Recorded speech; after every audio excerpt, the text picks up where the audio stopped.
5 boats. Over $78,000 in combined value destroyed. Service bulletins citing structural failure, electrical shorts, and moisture intrusion. Insurance premiums climbing 12% in a single year. And repair bills that hit before the first loan payment is even half paid down. In 2026, these aren't deals. They're financial traps. And the cheapest looking ones on the lot are where the bleeding starts. The Bayliner Element E18 draws in first-time buyers with its low entry price, but the numbers tell a different story in 2026. Owners who paid around $25,000 for a new E18 now face resale values as low as $16,000, a stunning $8,700 loss before factoring in a single upgrade or repair. This isn't just theoretical.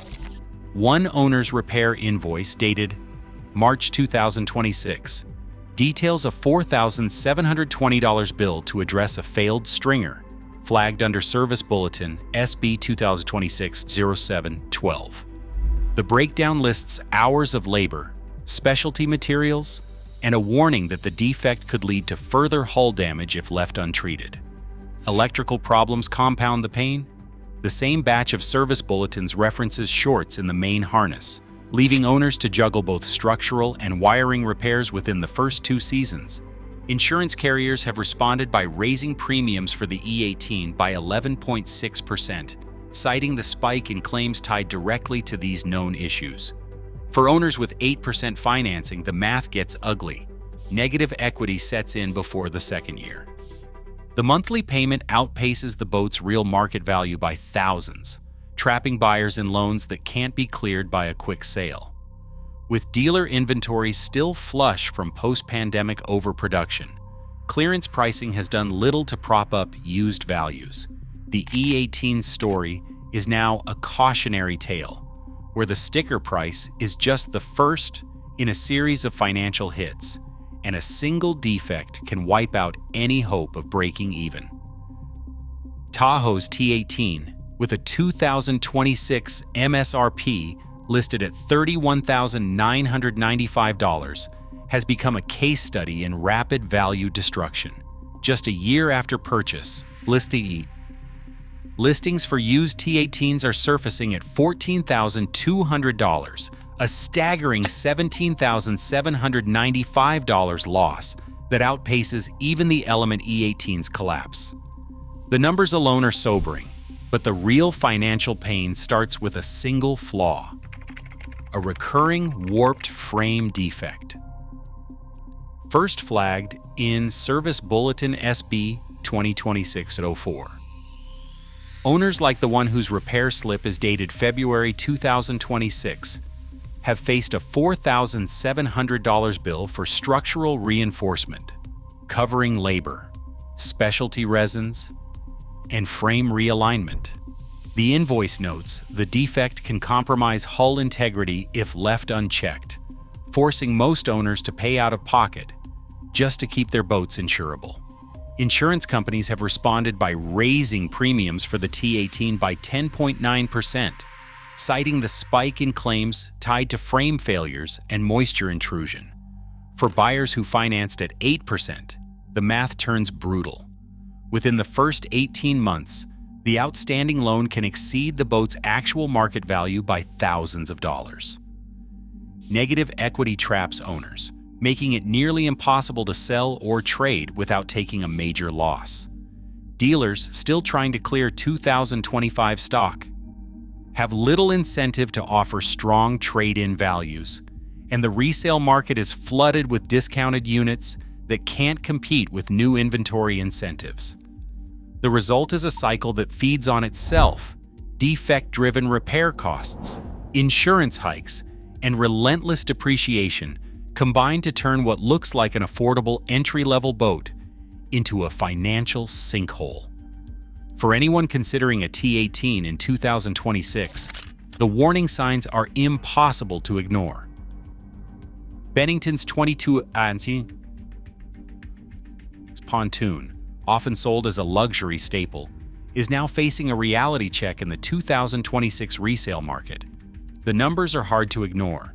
Boats that commanded around $38,000 just a few years ago are now appearing in listings for as little as $22,100.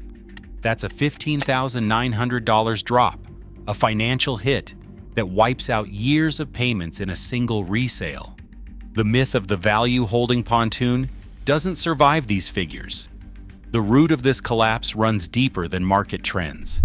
Service Bulletin SB 2026-02, issued for the 22SX, details a recurring problem: moisture intrusion at the cockpit deck and widespread gel coat delamination. Owners who thought they were buying peace of mind are instead facing repair bills that rival car engine replacements. One owner's invoice, dated April 2026, shows a $4,750 charge for a full deck seal replacement, labor, materials, and a warning that failure to fix could lead to structural rot. Insurance companies have responded with a sharp 11.2% premium hike for the 22SX. Underwriters now treat these pontoons as high risk, citing a surge in claims tied directly to SB 2026-02. The financial fallout doesn't end with repairs and premiums. For buyers who financed at 8%, negative equity sets in before the second summer. The loan balance towers over a resale market that's been gutted by oversupply and defect fears. Owners are left with a boat they can't sell for what they owe, a repair bill that eats into any hope of breaking even, and an insurance policy that only gets more expensive with each claim. The Bennington 22S,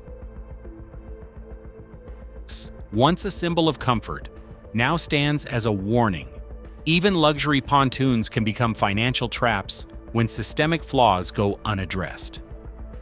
The Yamaha 195S, with its $59,999 price tag, promises speed and high-tech features, but the reality for 2026 buyers is a harsh lesson in hidden costs.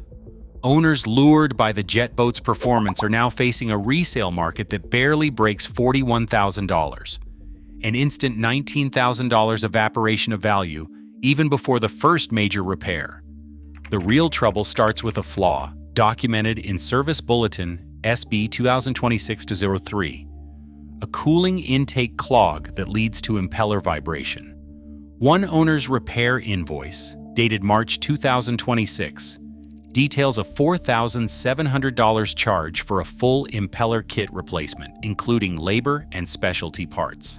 The breakdown warns that continued use after the first sign of overheating can cause catastrophic engine damage, voiding warranty coverage and forcing owners to shoulder the entire repair bill.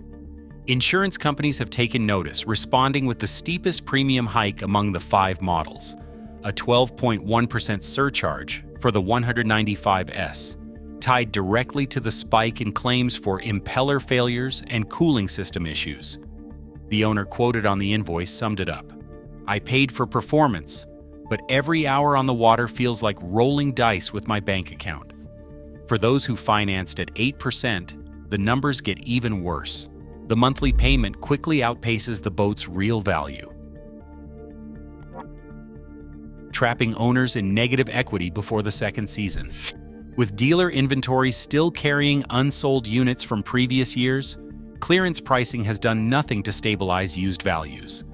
The Yamaha 195S now stands as a warning. The promise of speed comes with a maintenance nightmare, and the financial fallout is swift and unforgiving. Chaparral's 21 SSI carries a reputation for quality, but the numbers for 2026 buyers tell a different story. Boats that once sold for $48,000 are now showing up in listings for as little as $31,200, a loss of $16,800 that hits hard, especially for owners still making payments. The financial fallout is tied directly to 2 recurring problems: moisture intrusion at the cockpit deck and electrical shorts under the helm, both documented in Service Bulletin SB 2026-02 and Service Bulletin SB 2026-05. One owner's repair invoice dated May 2026 details a charge of $4,750 for a full cockpit seal replacement, labor, high-grade sealant, and a warning that failure to address the leak could lead to widespread electrical damage. That single defect doesn't just drain savings. Insurance carriers have responded with an 11.5% premium hike for the 21 SSI, citing a surge in claims linked to these known issues. For owners who financed at 8%, the math quickly turns against them.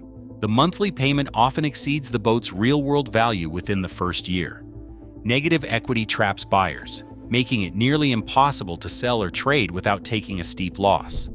Dealers already wary of taking on used chaparrals with open service bulletins have tightened trade-in offers, leaving owners stuck with a depreciating asset and a growing stack of repair bills. The Chaparral 21 SSI's story closes out a troubling pattern.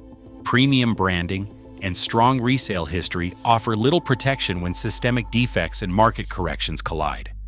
In 2026, even the most trusted badges can turn into expensive liabilities. The 2026 market is unforgiving, double-digit value loss, surging insurance, and repairs that outpace equity leave owners trapped. These aren't just bad investments, they're active financial threats. In a year shaped by oversupply and rising costs, vigilance is not optional, it's survival. Share your own boat horror stories below.